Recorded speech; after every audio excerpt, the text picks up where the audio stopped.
Hey guys, HellsF1rst here, coming at you with another Eternal Return video.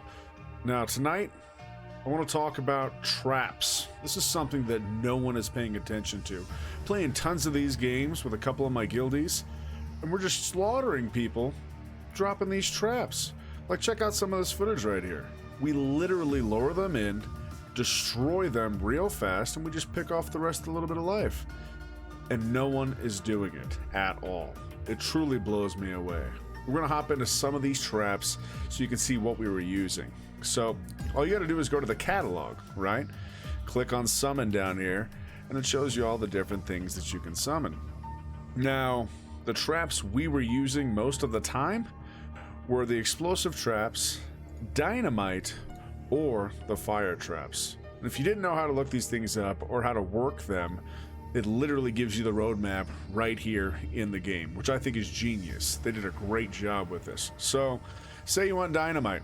Well, that's going to take piano wire. Over here it shows you it's going to be in the hotel, the beach, uptown, and chapel. And you also need gunpowder, which is an archery range, temple, and cemetery. So essentially, pop between hotel and archery range, and you can make dynamite. And it does 205 damage. You only get one of them.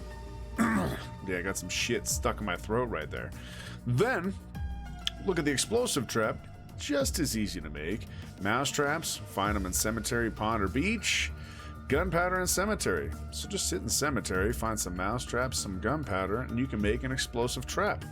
Now you see up here though, it shows you the explosive trap can go into something else. It can go into a fire trap. These are awesome. Plus you get 3 of them when you complete the recipe. And remember guys, you're getting experience every single time you do this. This is how you get to level 17, to level 18, to level 20. Doing this, making food and slaughtering. This is how it works.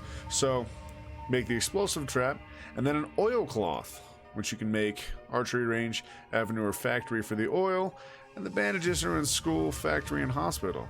So, once you've got your explosive traps, right, which you can literally make right there in cemetery, then you jump down to factory and you build yourself some oilcloth, and now you have a fire trap that does 280 damage in a large range. These are what you're seeing. They're huge. This is big. Then you want to go a little further, you can get this RDX right here, right? So dynamite, this little guy right here we were talking about earlier, that's archery range and hotel, right? Or cemetery and chapel, however you want to do it. And then scrap metal is in factory or hotel. So you got cemetery, chapel, and factory down here, or archery range, hotel, and school right here, and you can make an RDX. Now, the reason I'm going over this is because you can make this big fucker right here, the Sting Burst, using an RDX and a spiked plank, which cemetery and factory. Also, archery range and beach. So no matter what side you go on, you can build these things, and they do 330 damage, which is pretty awesome.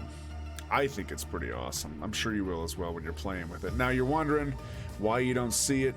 It's because a lot of people don't know what the hell they're doing. They just sit back and play the game the old-fashioned way, which I know is weird saying considering the game is still in early access, but it truly just goes over people's heads.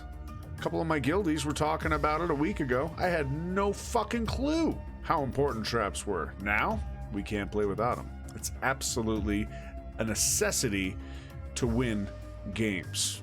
And we got a dub tonight with it. Couple top 3s.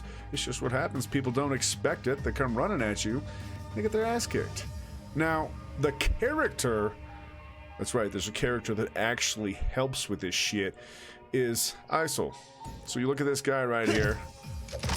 One of his skills, this one right here, guerrilla warfare. Look how fast he placed that trap. Like, just point and click. And then it also allows you to see other people's traps so you don't run into them. Now, I'm not a big fan of his skill set or his kit whatsoever, but a lot of people are, because I've got my ass kicked by him before. Just not my type.